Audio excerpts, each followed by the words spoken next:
4 million customers. That's what a 28-year-old founder told JP Morgan Chase she had built.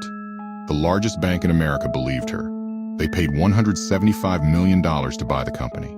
Months later, the bank tried to find those 4 million customers. They found fewer than 300,000. More than 90% of the list appeared to be fake. According to federal prosecutors, the list had been fabricated to convince JP Morgan to buy the company. She would later stand trial, and the verdict would shock Wall Street. This is the story of Charlie Javice, and one of the most unbelievable corporate frauds Wall Street has ever seen. Charlie Javice grew up wanting to fix something personal. Applying for financial aid had been confusing, painful, bureaucratic. So she built an app to simplify it. She called it Frank.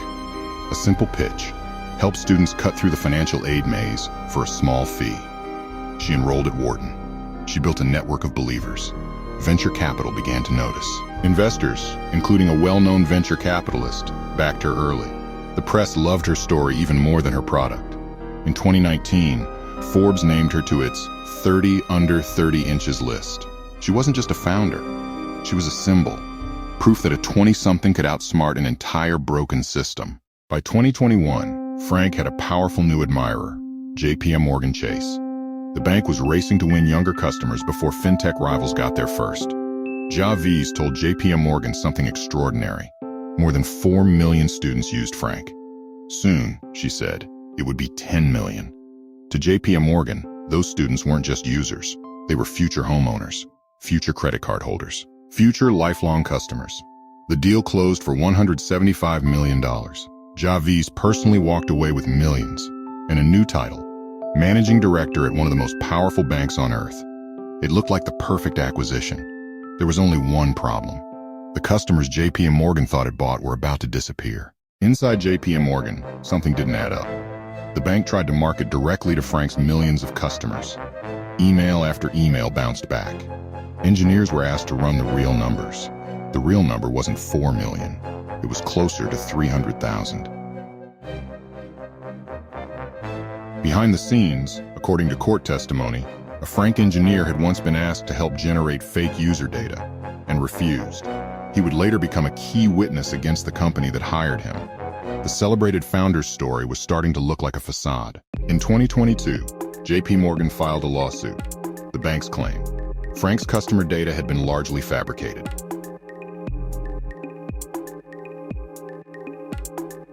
According to prosecutors, Javice paid a data scientist $18,000 to generate over 4 million fake identities, names, birth dates, even fake addresses, to make Frank look real.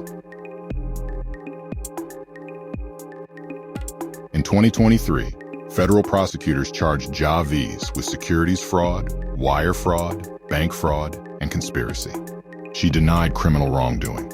Her lawyers argued JP Morgan had simple buyer's remorse after a deal gone wrong. The case would now be decided by a jury. In March 2025, after a 5-week trial, the jury reached its verdict. Javice was convicted of conspiracy, bank fraud, and wire fraud. Prosecutors said it plainly. JP Morgan didn't acquire a functioning company. They acquired what one prosecutor called a crime scene. In September 2025, the sentence came down.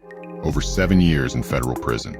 She was ordered to forfeit more than $22 million and, alongside her co-defendant, pay $287.5 million in restitution. The woman once celebrated for disrupting an entire industry was now compared, in open court, to Elizabeth Holmes.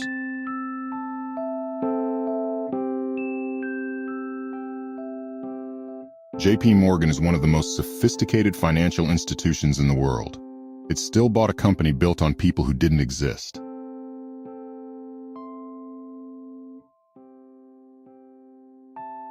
Even the most sophisticated institutions can be persuaded by a compelling story when no one stops to verify it.